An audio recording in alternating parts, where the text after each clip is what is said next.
Un jour peut-être, en marchant le long d'une rivière, en prenant ton bain ou tout simplement en buvant un verre d'eau, tu entendras une petite voix. Bonjour, comment tu t'appelles? Tu te souviendras alors de l'histoire qui est arrivée à Eddie, le fils de mon voisin, un soir qu'il se brossait les dents. J'y croyais pas. Une sorte de petite bulle d'eau qui me parle dans le verre à dents. Bonjour, comment tu t'appelles? Trop fort. Je me croyais comme dans un film à la télé. Moi je m'appelle Eddie, j'ai dit. Moi, c'est H2O.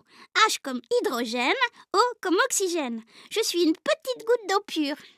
Une petite goutte d'eau pure. Voyez-vous ça? Elle se prenait pas pour n'importe qui, celle-là. À qui tu parles? A dit ma mère. Et ne laisse pas couler l'eau du robinet quand tu te brosses les dents. Elle a raison, ta mère. L'eau est un bien précieux. Voilà qu'elle s'y mettait, elle aussi. Faut pas gaspiller l'eau, faut pas verser n'importe quoi dans les WC, dans l'évier, faut pas polluer les rivières. Bon, ça va, j'ai compris. L'eau est un bien précieux. On sait bien que ce sont les enfants qui font le plus attention. H2O a alors entrepris de raconter son histoire à Eddie. Un vrai film d'aventure. Écoute ça. Ça commence dans l'océan. De là, elle s'élève dans l'air, voyage dans un nuage, retombe sur la terre et s'infiltre dans le sol. Ensuite, tu la retrouves embringuée dans une histoire de forages, de tuyaux, de châteaux d'eau, de pompes qui l'amènent en ville jusqu'au robinet. Et c'est pas fini, car la voici à nouveau sous terre, dans les égouts, pour aboutir complètement épuisée dans une station d'épuration. Rejetée dans la rivière, elle finit par retrouver la mer et ses grands copains les dauphins. Tu parles d'un méga périple. Elle appelle ça le cycle de l'eau. Le cycle de l'eau. Là, je dois dire qu'il m'a surpris, Eddie. Surtout lorsqu'il a affirmé, très sûr de lui, « Tu comprends? D'après la loi de Lavoisier, rien ne se perd, rien ne se crée, tout se transforme. C'est pareil pour l'eau sur la Terre. La quantité d'eau totale est restée inchangée depuis plus de 3 milliards d'années.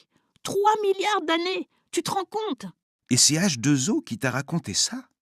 Pour commencer, elle m'a expliqué comment, chauffée par les rayons du soleil, l'eau des océans, des lacs, des rivières s'évapore et passe à l'état gazeux, comme l'eau qui chauffe dans une casserole.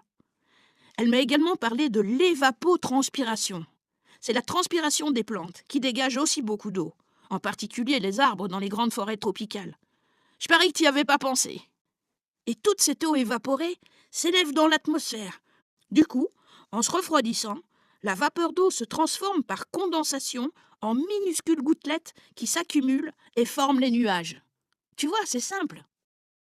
Eddie était devenu très savant. J'imaginais la scène avec H2O dans le verre à dents, en train de lui raconter son méga périple. Là-haut, dans les nuages, on est des millions et des millions de petites H2O prêtes à nous transformer en pluie, en grêle ou en neige. Le vent nous pousse vers la terre et hop, on se précipite. Nous voilà de retour. Il pleut, il mouille, c'est la fête à la grenouille. La grenouille a fait son nid dessous un grand parapluie. Oui, bon, peut-être que ça t'amuse, mais moi, la pluie, merci du cadeau. « Mais à qui tu parles ?» lui a encore demandé sa mère. « Tu ferais bien d'aller te coucher. N'oublie pas qu'il y a école demain. » D'accord, j'y vais. Et pendant que H2O lui expliquait que pluie, neige, grêle, tout ça c'est la même chose, de l'eau sous différentes formes qui tombe des nuages, Eddie s'est installé tranquillement dans son lit en posant le verre près de lui. H2O avait encore plein de choses à raconter.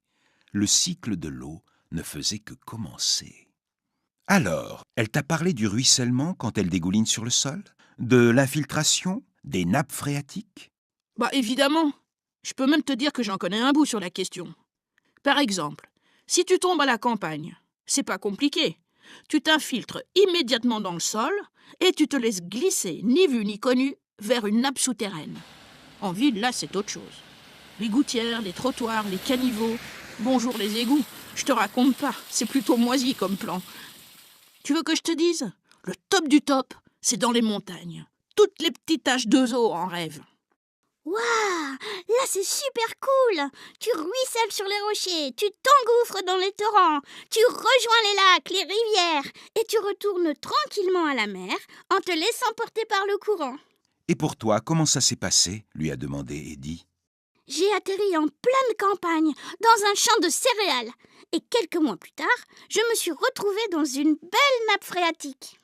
À nouveau, Eddie a fait son érudit.